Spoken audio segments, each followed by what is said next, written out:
Hi, I'm Don, and I'm the guy that's doing the Build a Bus series on TikTok and YouTube.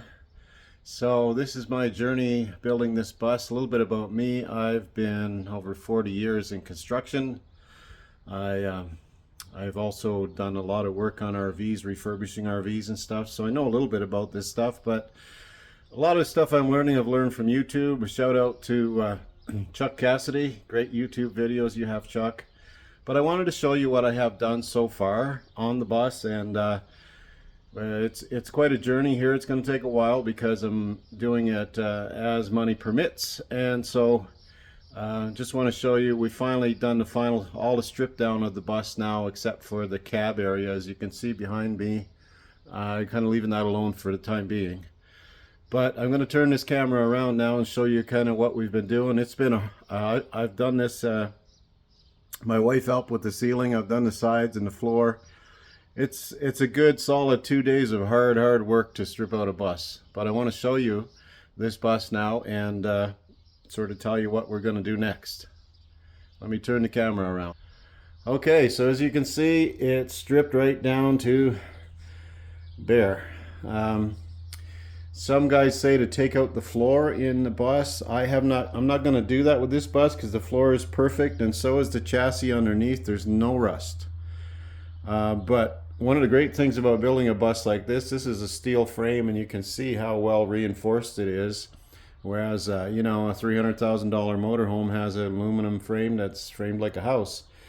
This is braced and cross-braced unbelievably.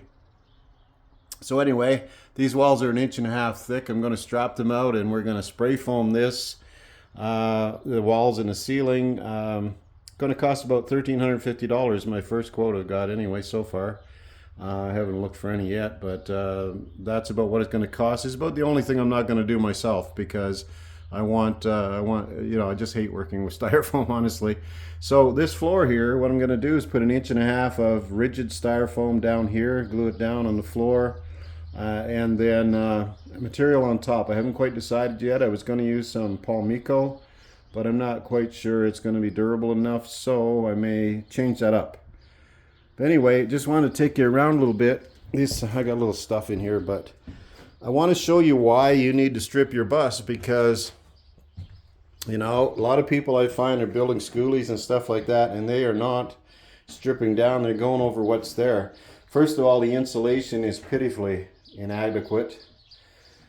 Secondly, you get stuff like moisture that builds up from heat and condensation off these wonderful aluminum windows. And in the back here, you'll see, fortunately, this isn't rusted through. It's just surface, so I'm going to hit it with a wire wheel and clean it up and put some rust converter on it. But if you come around to this side, it was a little worse. There was a heater here and maybe just lots of condensation, I guess. But over here, right by the window, you can see it's actually rusted through here. So I'll have to fix that when the windows come out.